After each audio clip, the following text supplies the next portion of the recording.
정확하고 속 시원한 시청자 무료 법률 상담에서부터 시사, 경제, 문화 등 재밌게 알아보는 시사법률 토크쇼까지 절대 놓칠 수 없는 생생한 법 이야기, 생생법률쇼 지금 함께하고 계십니다.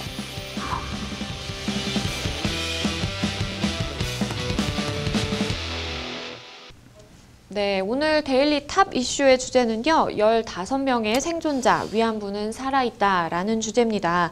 우리 역사의 깊은 상처이자 또 반드시 해결해야 할 문제인 위안부. 이 최근에 위안부 문제가 다시금 뜨거운 논쟁에 휩싸였는데요. 바로 그 이유는 이 하버드대 로스쿨 교수인 마크 램지어가 발표한 논문 때문입니다.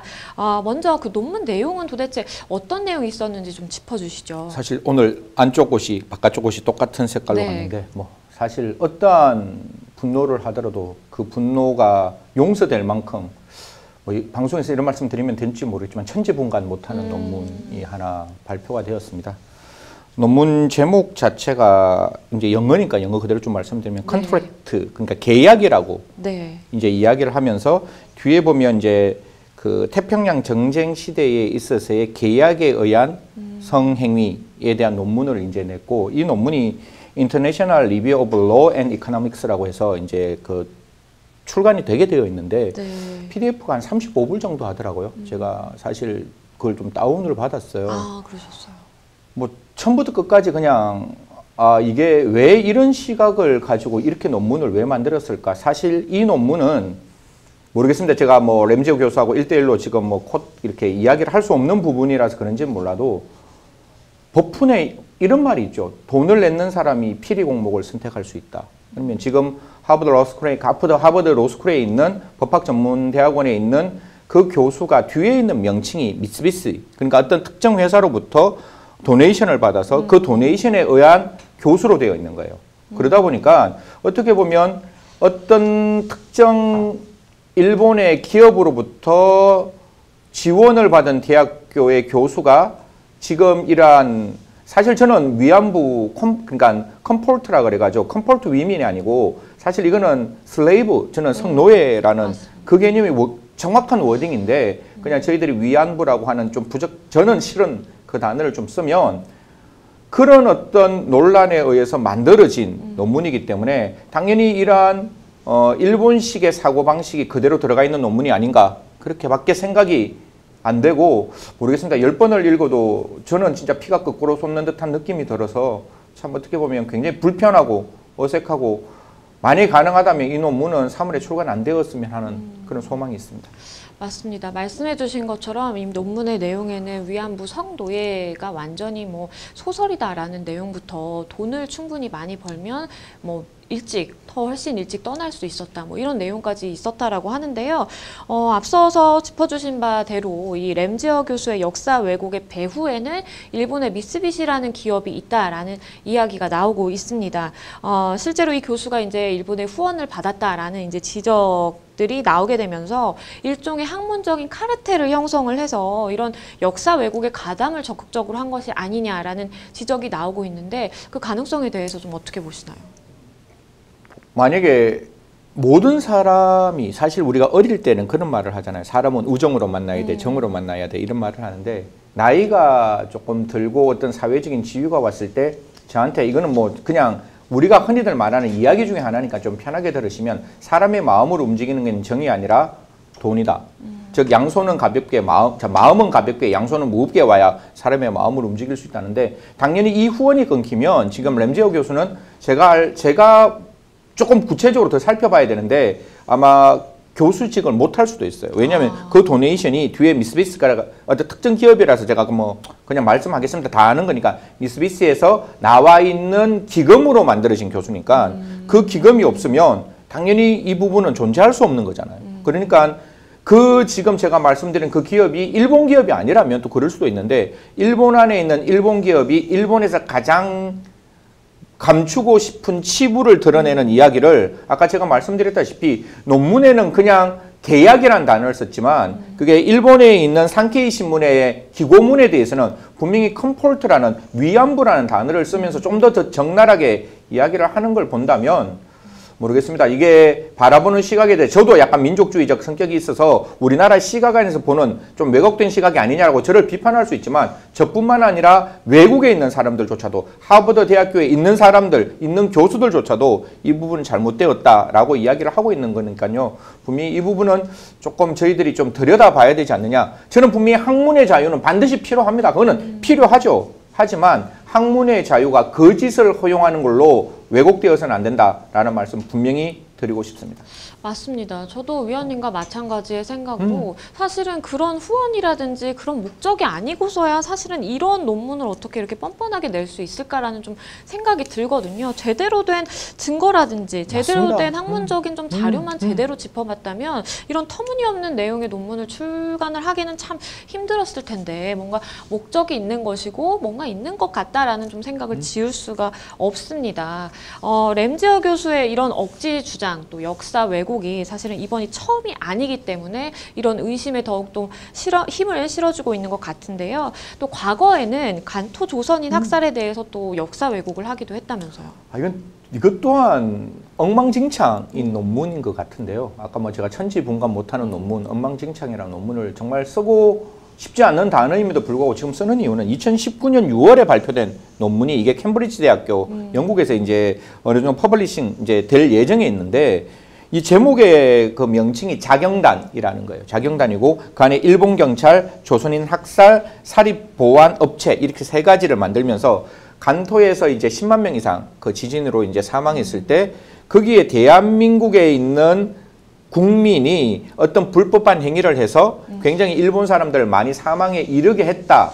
그리고 거기에 있는 일본 자경단이 대한민국 국민에게 일정한 어떤 행위를 했다. 굉장히 잘못된 행위를 했다라고 이야기를 하고 거기까지는 사실인데 그 뒤에 어떤 이야기를 하는가 하면 중요한 것은 학살이 일어났는지 여부가 아니다.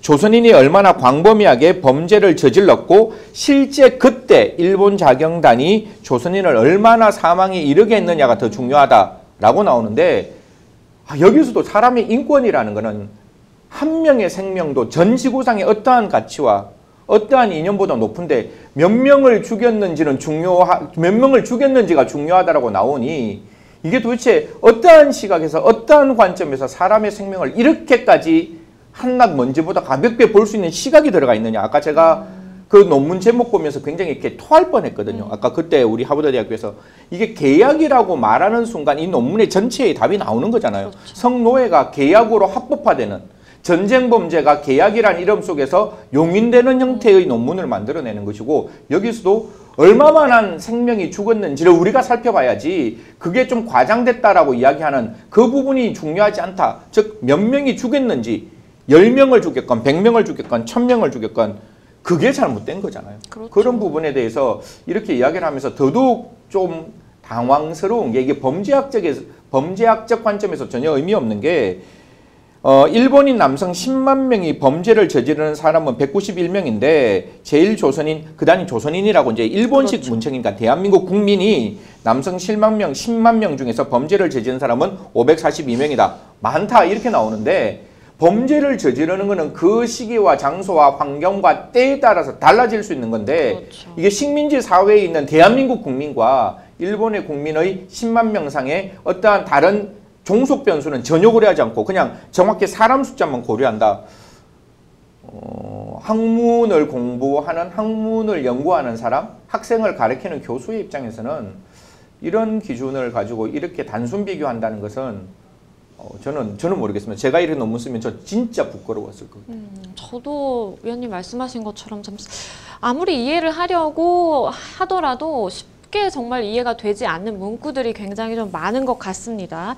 이렇게 램지어 교수의 논문들이 화제가 되면서 학계의 반발도 매우 큰 상황입니다. 하버드대 교수들의 성명은 물론이고 이 국내외 위안부 문제 연구자 1000명이 또 비판 성명을 발표하기도 했는데요. 그 성명의 내용이 좀 뭐가 있을까요? 먼저 하버드 대학교 교수들 사이에서의 이제 그 문제점을 지적했는 부분부터 먼저 말씀을 드리면 하버드 대학교 역사학과 교수 중에 고든이라는 교수님과 그다음 동아시아 학과에 있는 에커트 교수님이라는 분이 어떻게 설명하는가 하면 논문이라는 거는 사실 이게 옛날부터 그러니까 노예라는 개념은 이미 유엔에서 확인된 부분이거든요. 네. 그러면 그 확인된 부분이 아니다라고 이야기할 때는 굉장히 엄정한 그렇죠. 증거를 기반으로 한 논문의 내용이 나와야 되는데 어떻게 이야기하는가 하면 여기서 램지어 교수가 이게 컨트랙트, 계약이라고 이야기했는 것은 1938년 일본인 컴포트 위민, 그러니까 일본인 위안부가 중국 상하이 위안소에서 모집했을 때 쓴 계약서를 증거로 제출하는데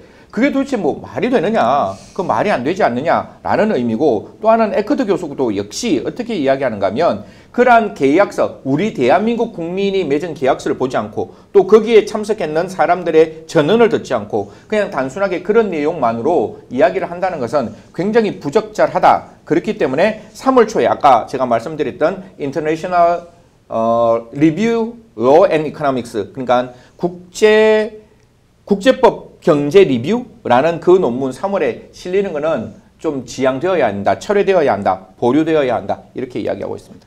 말씀하신 것처럼 어떻게 정말 제대로 된 이런 증거라든지 학문적인 자료가 없이 이렇게 일파만파 논란이 커질 수 있는 이런 논문을 발표를 할 수가 있는 것인지 다시 한번 좀 이해가 되지 않는 지점이 있는데요. 사태가 이렇게 점점 일파만파 커지고 있는 가운데 하버드대 총장이 이제 입장을 발표했는데 그 입장 또한 또 논란이 되고 있습니다. 이 총장이 램지어 교수의 논문에 대해서 이제 학문적인 자유이기 때문에 우리는 뭐 어떠한 처벌이라든지 뭐 징계를 내릴 그런 의지는 없다라고 이제 발표를 한 건데 이 부분에 대해서는 좀 어떻게 보시나요? 저는 박하우 총장님한테 메일을 한번 쓰고 싶어요. 이거 읽어봤냐고.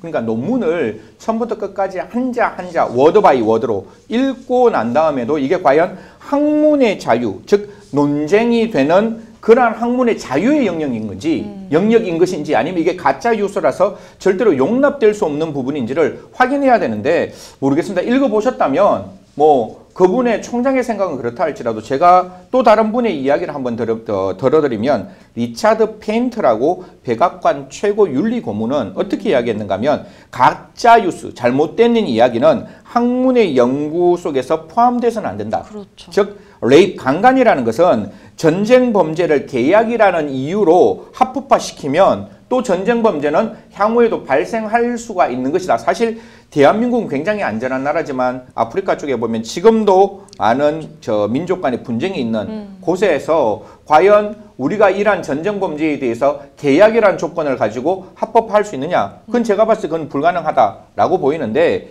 학문의 자유는 논쟁은 할 수 있어요. 만약에 저 변호사님 저하고 어떤 사건을 보는데 저도 A라는 증거가 있고 그다음 변호사님도 B라는 증거가 있고 이 증거가 적법하게 수집된 증거로서 그러한 사실을 찾아가는데 필요한 증거라면 이 두 가지의 논쟁거리는 가능한데 여기서는 제대로 된 증거를 밝혔고 이쪽에서는 단순한 주장, 보통 재판할 때 그렇게 하잖아요. 하늘이 알고 땅이 안다고.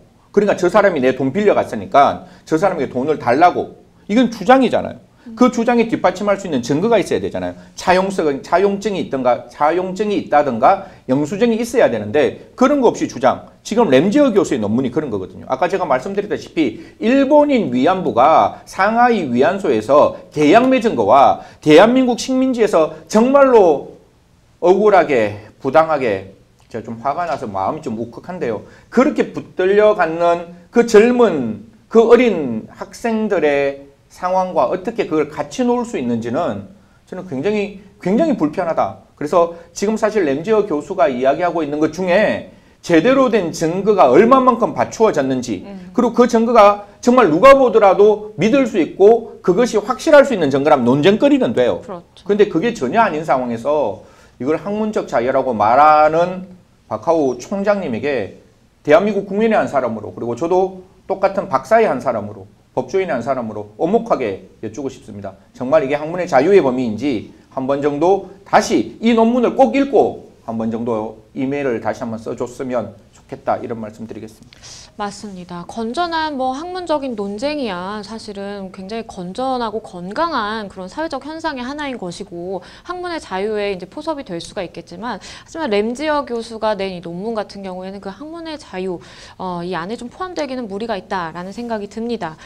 그런데 램지어 교수 본인도 논문을 철회할 의사가 없다라고 굉장히 좀 간경한 입장을 보이고 있는데요. 만약에 정말로 논문을 철회하지 않을 경우 이 논란이 사실 일파만파 더 커지지 않을까요? 그럼 뭐 램지어 교수가 오롯하게 책임을 져야 되는 거죠. 그리고 대한민국에 있는 학자분들과 전 세계에서 제가 보는 양심이 있는 학자분이 이 논문에 대해서 구체적으로 좀 비판을 했으면 좋겠어요. 그래서 어떤 부분이 잘못됐고 어떤 부분이 잘못되었다는 걸 정확히 지적을 해서 그 부분에 대해서 사실 학문을 하는 사람의 입장에서 가장 뼈 때리는 마음 아픔은 너의 논문이 구체적인 증거 없이 결론을 성급하게 내린 잘못된 논문이다라는 것을 심어주는 게 가장 큰 가장 큰 아픔이기 때문에 이런 부분에 대해서 우리 대한민국뿐만 아니라 전 세계의 양심 있는 분들이 이 사건, 이 논문에 대해서 조금 더 적극적으로 들여다봐서 램지어 교수가 잘못되는 부분이 있으면 끝까지 우리는 학문적 입장에서 비판하면서 따져나가야 한다. 이렇게 말씀드리겠습니다. 정말 역사 왜곡으로 인한 파장은 뭐 이번이 처음이 아닌 것 같은데요. 뭐 말씀해 주셨던 뭐 위안부 문제 그리고 독도 문제까지 정말 파열음이 계속해서 나오고 있는 모양새입니다.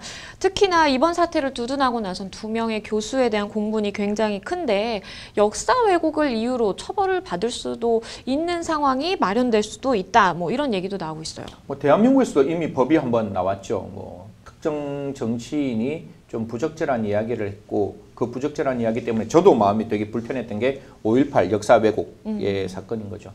사실 저희들이 대학교 다닐 때 이 5.18 사건은 어떻게 보면 하나의 마일스톤, 이정표적인 민주화의 운동에 가장 우리가 들여다봐야 되는 사건 중에 하나였는데 이 5.18에 대해서 있는 내용에 대해서 구체적인 내용을 말하는 게 아니라 없는 내용을 과장되게 허위로 말하는 경우가 가끔씩 언론에서 나왔기 때문에 이제 민주당 쪽에서는 5.18을 부인하고 비방하고 왜곡하고 날조를 하면 7년 이하의 징역 또는 7천만 원 이하의 벌금 이런 게 나오는데 좀 그 내용이 너무 추상적이잖아요. 왜곡하고 비방하고 뭐 부인하고 날조라는 게 죄형 법정주의의 명확성의 원칙에 좀 반할 소지가 있어서 아까 제가 말씀드렸죠. 건전한 비판은 가능하고 거기에 대해서 논쟁은 가능하지만 허위 사실을 날조하는 건 절대로 용납할 수가 없기 때문에 법에는 명확하게 5.18에 대한 허위 사실을 유포하면 처벌하는 걸로 그렇게 법이 만들어져 있어서 사실 우리가 유태인 학살도 그렇고 우리 국내적으로 바라봤을 때는 그 5.18도 그렇고 지금 램지어 교수가 이야기하고 있는 정말 자기의 우물의 사상에 빠져 있는 자기의 어떤 그 자기의 오름에만 빠져 있는 성노예 위안부 할머님들의 마음 아픔도 역시 우리가 같이 좀 들여다봐서 그 중에서 분명히 잘못되고 거짓된 이야기가 있다면 그 부분에 대해서는 엄혹하게 책임져야 하는 것이고 저는 인권은 보편 타당성이 있다고 생각합니다. 네. 그 보편 타당성 있는 인권에 의해서 분명히 램지어 교수 때문에 15명의 살아계신 우리 할머님들께서 마음이 불편하셨다면 전 적극적으로 미국에 뭐 소송을 제기하는 것도 필요하지 않느냐. 미국에서 명예훼손죄가 지금 없기 때문에 그걸 형사상 가기는 그렇지만 미국 국내법상으로도 미국 국내법에 직무적 배상도 있고 우리와 달리 굉장히 적극적인 어떤 그 민사상 손해배상 청구가 가능할 부분이 있으니까요. 이 부분도 좀 적극적으로 좀 살폈으면 좋겠다. 우리 양 변호사님도 좀 이렇게 민변에서도 많은 활동을 하시고 또 여러 가지 뭐 그런 내용들이 계시니까요. 좀 이런 부분에서 미국에서 우리가 어떻게 이 램지어 교수에게 손해배상을 좀 할 수 있을지도 같이 좀 고민했으면 좋겠다. 이런 말씀 드리겠습니다. 이번 사건을 두고 이 국제법의 심판을 받게 해야 된다라는 목소리도 굉장히 높습니다. 외통위가 이에 대해 대답을 하기는 했는데요. 위안부의 문제에 대해서 ICJ, 그러니까 국제사법재판소의 제소 결의안을 이제 상정을 한다라는 뭐 얘기도 나오고 있는 것 같습니다. 그런데 정말 실제로 제소를 할 경우에 한일 관계가 굉장히 좀 악화될 수 있다라는 또 논란의 여지도 있어 보이고요. 여러 가지 문제점들이 참 얽혀 있는 모습인데 먼저 이 ICJ의 제소가 가능할지 이 부분에 대해서 좀 짚어주시죠. 이게 사실 제가 갖고 있는 굉장히 저는 이렇게 분리적 사고를 하는 사람이에요. 사법의 정의는 사법의 정의대로 실현해야 되는 것이고 그게 정치의 영역에서 그걸 쏘아올린 사법의 정의가 쏘아올린 공을 정치가 어떻게 주워 담을지는 정치의 영역인데 이게 한일 관계가 악화된다는 것은 순전한 정치적인 영역에서의 판단인 거거든요. 그렇죠. ICJ에 제소하면 야 지금 그렇지 않아도 한일 관계가 좀 어려운데 야 이 제소 때문에 우리가 더 어려운 거 아니야. 이렇게 뒤에 있는 정치적 요소가 아니라 앞에 있는 사법의 정의를 어떻게 해결할 수 있을까에 대한 논의인데 이게 법리적으로만 좀 설명드릴게요. 네. 58년에 강제 관할권이라는 게 있는데 일본에는 ICJ 들어가면서 강제 관할권을 가지고 왔어요. 그러니까 같은 가입국 중에서 한 사람이 관할로 딱 이게 국가 대 국가밖에 못 하거든요. 네. 이게 ICC라고 국제형사재판소와는 달리 국가와 국가만 당사자가 될 수 있기 때문에 그렇죠. 만약에 국가가 딱 그랬을 때 반대편 당사자를 끌고 들어올 수 있는 게 강제 관할권인데 일본은 58년에 들어오면서 갖고 들어왔는데 대한민국은 독도 문제 때문에 이 강제 관할권을 안 갖고 들어왔습니다. 그렇기 때문에 과연 이러한 경우에 있어서 ICJ에 제소를 했다고 해서 과연 일본이 여기 응할 것이냐. 만약에 응한다면 이 사건만 가지고 응할 것이냐. 얼마 전에 나와 있던 사법이 쏘아 올린 정의의 공, 즉 일본 정부에게 위안부 할머니들에게 그 마음의 상처를 줬는 위자료로 1억 이상 배상을 하라고 나왔는데 이거는 정부에 대한 문제거든요. 그럼 그 정부에 대한 문제가 주권 면제라는 그 사실 때문에 이건 잘못되었다라고 일본에서는 아예 처음부터 이 판결에 대해서 눈을 이렇게 닫고 귀도 닫고 전혀 보지 않는 상황인데 그 사건을 ICJ 일본에서도 가보자 노력을 했던 부분이 있어서 ICJ는 그 자체만으로 바라보는 것이 아니라 이런 모든 걸 좀 열어놓고 그때 우리가 독도 문제 때문에 강제 관할권을 들어가지 않았다는 점, 그 다음에 일본의 주권 면제와 관련되어서 대한민국이 정말 정의로운 판결인 그 할머니들에게 일본 정부에 대한 배상 판결을 하였다는 점, 그리고 지금 이 사건 위안부 할머니에 대한 사건을 국가는 조금 열어놓고 이게 사법 정의를 위해서 필요하다고 보면 한번 과감하게 하는 것이고 만약에 그런 부분에 대해서 사법적 판단이 뭔가 뭐 하는 게 어렵다라고 생각하면 하지 않아야 되는 건데 정치적 고려가 사법의 판단 영역에 들어오는 것은 저는 조금 지양해야 된다. 그거는 분명히 판단의 대상에서 따로 가야 한다. 이렇게 말씀드리겠습니다. 네, 승 의원님께서 짚어주신 것처럼 일단은 ICJ에 제소를 하게 되면 사실 그 전에 이제 뭐 독도 문제라든지 아니면 강제징용 문제까지 사실 좀 복잡하게 다 따라 들어갈 가능성이 있기 때문에 이 부분에 대해서 현실적으로 우리나라가 제소하는 건 좀 쉽지 않을 것이다라는 목소리가 그렇기 때문에 좀 강하게 나오고 있는 것 같습니다. 실제로 ICJ 제소가 쉽지만은 않아 보인다라는 이제 목소리가 짙은 것이 외교부의 입장 때문에도 있습니다. 외교부가 이번 사태에 대해서 이제 입장을 밝혔는데 개인적인 연구에 대해서 정부가 입장을 표명하는 것은 좀 바람직하지 않은 것 같다라는 뭔가 한 발짝 뒤로 물러선 듯한 그런 입장을 발표를 했거든요. 그 부분에 대해서 조금 살펴주시죠. 뭐 램지어 교수 우리가 가끔 요새 많이 쓰는 일개 개인이죠. 그렇죠. 그냥 일개 개인이고 미국에 그냥 뭐 우린 대학교가 H대학교 하버드라고 얘기해서 뭐 그 대학교 굉장히 뭐 대단하고 뭐 대단한지는 몰라도 그래도 뭐 저는 원 오브 댐이라고 생각하고 네. 그 교수의 한마디 때문에 대한민국 정부가 다 들고 일어나는 건 분명히 문제가 있지만 이게 대한민국 정부가 앞에서는 분명히 드러나지 않는다 할지라도 외교적 역량은 앞에서 바라보고 있는 이 크레덴다, 그러니까 이성적 판단에 의한 문제뿐만 아니라 미란다라 그래서 그 외교적 어떤 뒤에 있는 라포를 형성해서 분명히 램지어 교수에게 충분히 여러 가지 압박을 가할 수 있는 부분은 분명히 있다고 생각합니다. 앞에서 대변인은 우리가 공식적으로 이야기하지는 않겠다라고 이야기했는 부분이 있겠지만 분명히 외교적 역량이라는 건 또 다른 문제니까요. 외교적 역량을 좀 동원해서 일개 개인이 이런 얼토당토 안 하는 천지분간 못하는 진짜 말도 안 되는 이런 논문을 적는 데에 대해서는 좀 엄혹하게 좀 외교적 역량을 좀 발휘했으면 좋겠다 이렇게 말씀드리겠습니다. 거기에다가 이 6일 전에는 정복수 할머니가 이제 돌아가시면서 위안부 생존자가 이제 15명이 남게 됐습니다. 시간이 정말 얼마 남지 않았다라는 생각도 드는데 위안부 문제를 좀 풀기 위해서 우리가 어떤 것들을 좀 생각을 해봐야 될까요? 위안부 할머니 위안부란 말이 너무 싫은데 그냥 그렇죠. 앞에 있는 단어를 쓰다 보니까 또 할머니들에 네. 대해서 혹시나 또 잘못된 표현이 나올까 봐 그게 좀 어려워서 그냥 위안부란 통칭을 쓰는데요. 할머니 분들께서는 손해배상 받는 것도 중요하다고 생각하시지만 그거보다 더 중요한 거는 일본의 진정한 사과예요. 그렇죠. 일본이 지금까지 뻔뻔하게 자기의 잘못은 옛날에 그 협정에 의해서 다 해결됐으니까 우리는 그 과거에 대해서는 이야기하지 않겠다. 지금 할머니들에 대해서도 분명히 대한민국 법원이 그 부분에 대해 손해배상을 하라고 했는데 항소조차도 하지 않는 흔히 말해서 말도 안 되는 판결을 너희들이 했다라고 이렇게 무시하는 전략으로 가는 게 할머니들에게는 또 한 번의 마음의 충격이고 또 한 번의 마음의 아픔이니까요. 사실 이 정부를 향해서 분명히 손해배상을 하게끔 만든 부분이 있고 그 부분에 의해서 제가 여기서 좀 말씀드린 게 부적절해서 말씀은 안 드리겠는데 분명히 대사관에 있는 부지에 대해서는 강제 집행이 안 되지만 그 이외에 외교관들이 받는 일본으로부터 돈을 받을 거 아니에요. 일본 대사관에 있는 분들이 이 말하면 분명히 내일 아침에 대가 걸릴 것 같은데. 일본 대사관에 있는 그 사람들이 받는 월급에 대해서는 압류 가능하거든요. 그러니까 할 수 있으면 할 수 있는 부분이 있다라고 제가 뭐 이쪽 분야에 대해서 잘은 모르지만 만약에 저 밑에 한두 번째에서는 말할 수 있을 만큼의 공부를 했던 사람이라서 그런 부분에 대해서 좀 정부가 적극적으로 이야기를 하고 만약에 정부가 그런 부분이 너무 불편하고 일본과 너무 어려운 어떤 대척점에서 만들어진다면 정부는 또 한 번 말씀드리잖아요. 외교적 역량을 동원해서 할머니들에게 진정어린 사과가 일본 정부로부터 나오게끔 만들어야 되는 거예요. 뭐 아니 재산에 대한 압류도 못해, 거기에 대한 집행도 못해, 사과도 못 받아. 15명의 할머니 분들에게 우리는 뭐라고 역사에서 말을 할 수 있을까?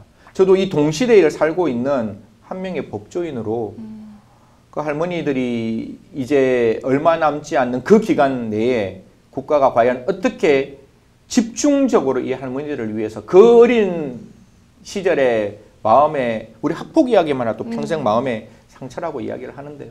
그 할머니들이 느꼈을 참담함과 그 공포와 그 두려움을 좀 우리는 좀 해결해야 되지 않느냐. 절대로 전쟁 범죄, 레이븐, 강간은 계약에 의해서 합법화되지 않는다는 걸 국가가 꼭 좀 보여줬으면 좋겠습니다. 네, 위안부의 피해자이신 이용수 할머니가 하버드대 세미나에 서서 램지어를 무시하라 뭐 이런 얘기도 하셨다라고 하는데요. 이런 정말 역사 왜곡 말도 안 되는 내용의 램지어 교수의 논문 같은 이런 소식은 좀 더 이상 보지 않았으면 좋겠다라는 생각이 듭니다. 데일리 탑 이슈는 여기까지입니다. 다음 시간에도 더 따끈따끈한 핫 이슈로 찾아오겠습니다. 여러분은 지금 생생법률쇼를 시청하고 계십니다. 정확하고 속 시원한 시청자 무료 법률 상담에서부터 시사, 경제, 문화 등 재밌게 알아보는 시사 법률 토크쇼까지 절대 놓칠 수 없는 생생한 법 이야기, 생생법률쇼 지금 함께하고 계십니다.